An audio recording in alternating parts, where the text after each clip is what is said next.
until Russell Westbrook changes what he does, it's hard to believe in him because he's not a good three-point shooter. BT. No. He shoots 30%. No. Maybe he shoots 30%. But all he wants to do is jack up three-pointers. I'm like, go to the rim, score effectively, be an athlete, distribute, do all. Stop taking three-pointers.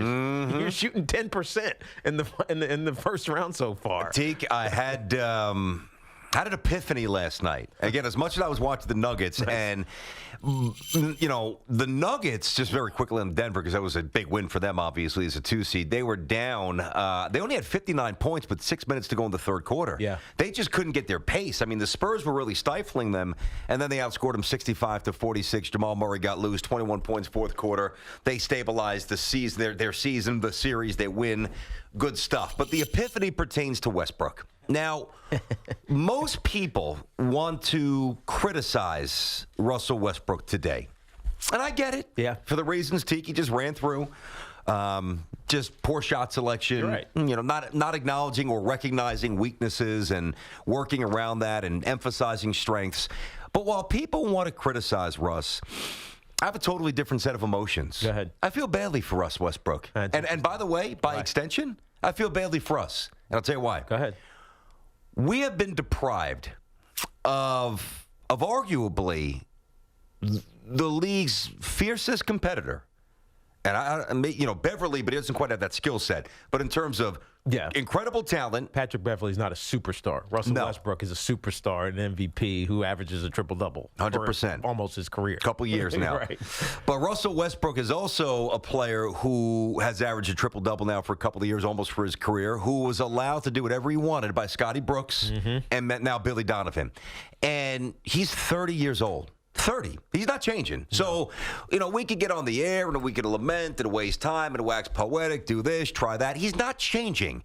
And the reason why I feel badly for Russ, and by extension, us, who love to consume great sports and great sporting icons, is that we have been cheated on the opportunity. If he was coached differently from the outset, we have been cheated of our chance, deprived of our chance to watch somebody who would have captivated us. Imagine if Russell Westbrook was able to pepper in that incredible, ferocious motor, which is awesome. I know we can knock Russ for a lot. Of course. Russ does a lot of good things, one of which Russ doesn't cheat the game. Russell Westbrook does not cheat the game of basketball. There's a lot of guys who are stars who do. And Russ is simply not one of them. Now, he's very flawed because, again, he's been granted this license to do whatever he wants. But we're so deep into his career, while he's still bouncy and explosive, the odometer is what it is. And you can't hit rewind. There's Carfax out there. There's athletic facts, too. That's right. You know where it's been. Of course. You know what I mean? Yeah, at some point, being able to jump out of the gym stops. Yep. And then what's left of his game? I mean, I guess he could spend an entire offseason refining a three-point shot and finding ways to create it without being super athletic. But I hear you, BT, and it's frustrating because we end up talking about Russell Westbrook when we should be talking about the guy on the other side who just doesn't get the love that he deserves, and Damian Lillard, who played phenomenal last night. Yes. I mean, 29 points. He was all over the place. He was throwing daggers in the third quarter, whether it was just pulling up from half court and hitting three-pointers or putting Raymond Felton on skates. Raymond looked old. He's a little too old to be he's a little too old to be guarding the opposing team's best player. I think Raymond Felton's a season away from the big three.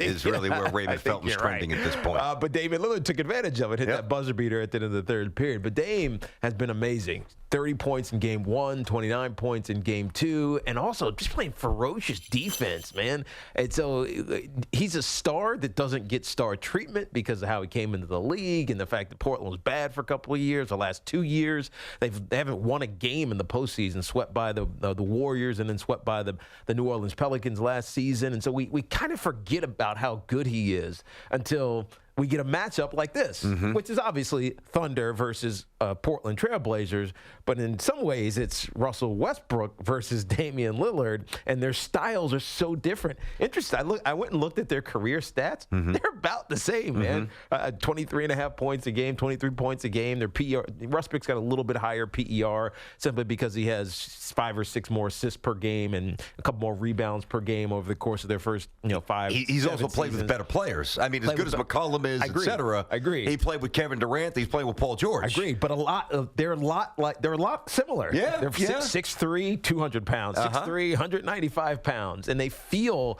as polar opposite as could be, but on a stage that matters most right now, in the moment, this first round playoff game, we're not giving enough love to Damian Lillard because he's been amazing. It's true. He's one of those players, and he's got a little Russell. Maybe it's the Pacific Northwest. He's got a little Russ. Russ just got paid, and we spent a lot of time, rightfully so, on Russell Wilson yesterday.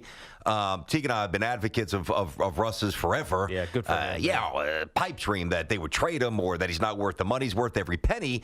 But in large part, in NFL circles, whether it's the overall mass media, all the debate shows, all the radio shows, Russell Wilson gets a little neglected. Yeah. And so does Damian Lillard. The difference, and there was a scrap. When was it? Was it right before was it the third quarter?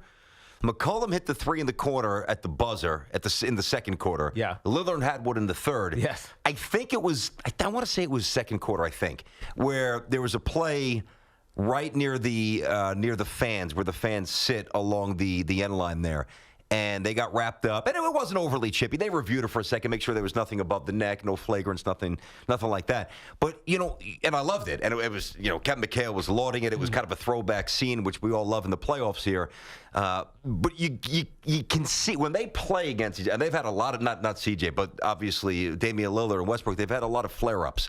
I think the difference is that Lillard, his flare-ups are controlled, and they're measured. He's not going to punk out and back down, but he's not going to lose his way and become all crazy-eyed. Agreed. And Russell Westbrook has been, again, granted this license first from Scotty Brooks, who didn't do a damn thing to reel him in. Good guy, good coach. Basically ruined what could have, or not ruined. Did not add a layer. Yeah. To what was as deep a skill set as anybody we've seen. How would you do that, though? Let's just back up. If you're Scotty Brooks, Yep. or even Billy Donovan now, like how do you do that? How do you say to Russell Westbrook, this is what we need to do to win, and get him to do it when his instincts tell him 100 times to Friday not to do that? You know what I mean? I think it's a good question. Part of it's got to come from the coach, but part of it's got to come from his peers as well. And if you think when Russell Westbrook entered the NBA, he had a bunch of young bucks, and I understand it, who would try to get theirs and try to get paid. James Harden, Reggie Jackson, obviously Kevin Durant, Russ. So, where were the sage? And don't tell me Nick Collison, who had his number retired. I mean, all due respect to Nick. What is Nick going to really say to stifle any of that? Although I know he's highly respected. I'm not taking a shot at Nick. He's had a great college player. I don't mean I'm not taking a shot. But the point is, like those Pistons teams, you go back to the bad boys. There were, when Rodman was young and wild, you had veterans like Rick Mahorn and Bill Laimbeer and the 30 for 30, the bad boys. One thing that really jumped out to me, when Mark Aguirre was acquired for the second championship, Bill Laimbeer basically said, you acquiesce, man. I don't care how tough you are. I know you're from Chicago, and you're a tough kid, but this is the way we roll. If you're not down, get out. And everybody backed up Laimbeer. And Mark Aguirre, to his credit, basically said, yeah, whatever. Give me the ball and I'll score it. I'll prove that I'm better than the guy that we got rid of, which he was at that point. But, it's sad. Because, Russell Westbrook is not going to change. We waste so much energy on him, and we are all wasting our time. He's not going to change. He is incapable of change. It's too late. He's too old. He's too deep into his career. Not changing. Yeah, and they will never win with him. I agreed, and it's a shame because Paul George is committed to being there at least for the next couple of years, and Paul George feels like he should be the one taking these shots. 5 of 20 Russell Westbrook was in this game. 20 shots, and some of them, that one they just showed, if you're watching it there, did hit the rim. It's a mid-ranger. That was the scrap, by the way, Teague, right there. Exactly, with Damian Lillard. He had a dog on him, right? He's getting tight into him. He's flustering him. He's doing all kinds of things to make Russell Westbrook's game bad. In fact, there was one earlier, the one in the third quarter, the half-court shot, the 35-footer he took. It was right after he defended or forced a turnover from Russell Westbrook, and he's like all pumped up, coming up the court. He gets the rock, takes 2 dribbles, and just shoots it, and it goes in. That kind of lifting is what we expect from Russell Westbrook, but it's what we're getting from Damian Lillard. And I do feel for Thunder fans, and I do feel for Russ because he doesn't know what he doesn't know about himself somehow. Again, I'll go back. He's stubborn. He's stubborn. He's 1 of 10 from 3-point range. Took 6 of them last night. He took 4 of them in the first game. He's made 1 of them. Stop shooting 3-pointers, Russ. You're not a good 3-point shooter. But again, that goes to coaching. I hear you. I mean, that's not flying with Popovich. It's not flying with granted, Kobe would kind of color outside the lines on the triangle, and it was time to get a bucket. Yeah. The old Tex Winter, Phil, Kobe, be like, whatever, it's move out of it. It's Mamba time. I got to go get a basket for us here. And and I was thinking about this. But that's backed up with winning, though. No question about it. Right. That's true. You get that latitude, if you will, when you make enough big shots, and it's like, okay, I got to know my role, even though I'm the head coach. That's one of the greatest players of all time. I got to go let him do his thing. And I mentioned the bad boys before. Like when Isaiah Thomas came up, he had Chuck Daly. When Kobe came up, he had Phil.